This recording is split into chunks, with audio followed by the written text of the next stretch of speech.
So electronic stuff. 5 years ago when I bought the Camino, I took nothing electronic with me. I didn't have a phone or anything. I just took a film camera and I had nothing to plug in for 5 weeks. It was amazing. It was really off-grid. It was fantastic. This time it's going to be a bit trickier for me to do that. So I'm not doing that this time. I am taking my phone with me. I'm blogging as I go along, so I really want to share the journey this time. So that's half the reason for it.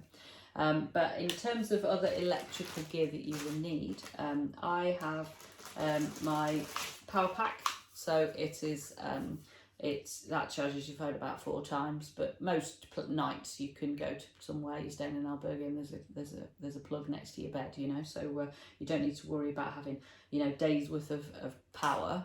Depends what walk you're doing, but on the Camino you don't. So you should be all right with that. And my cable, so that is my cable for my phone, but it's also my cable for my iPod, my earbuds. So that it charges the same thing, so that comes in for both of those. The other things I have, so I have my head torch. So I managed to get this fantastic head torch. It's a Petzl head torch. It was 33 grams, and it actually charges using a, what's the little one? You know, the one that they're all using these days, the Fire, whatever it's called. So it charges using that. So there's no batteries in this.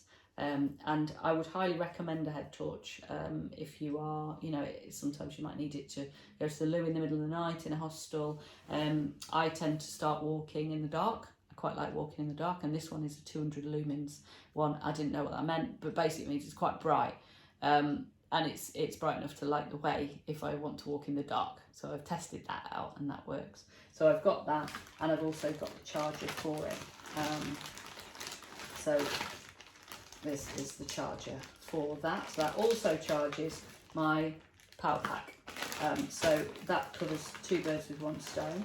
I have also sourced a Spanish double USB plug. So I'm not just taking an adapter and taking an English plug, because that's just daft really, because it's double the weight. And you can just get these off of, you know, anywhere on Tinterweb. So it's a Spanish plug with 2 USBs, so I can charge 2 things at the same time. So recommend those. And for me, I am taking an electronic notebook. So this is it's called a Remarkable. It means I can actually use it as a notebook, and I've got all different notebooks on there, but I can download PDFs to it as well. So there's stuff on there that I can read, so it sort of doubles up as 2 things. It does have Wi-Fi, and you can send things in email from it, but it doesn't have internet connection in the same way that like a tablet would. So that's your other option, you can take that, but then I've got the charger for that as well to go with it. So in terms of electronics, that is pretty much the lot for that. And I've also got my Selfie Stick, which I'm using right now, so I can't show you a picture of that, which has got a little remote, which has a little battery in. So I might take a spare one of those, I'm not too sure actually, but yes, I'll probably take a spare battery of those. But again, there's a light at the top of the Selfie Stick, and that charges using the same charger as the torch and the power pack. So try and find the same chargers for things that will save you a little bit of weight with the electronic stuff.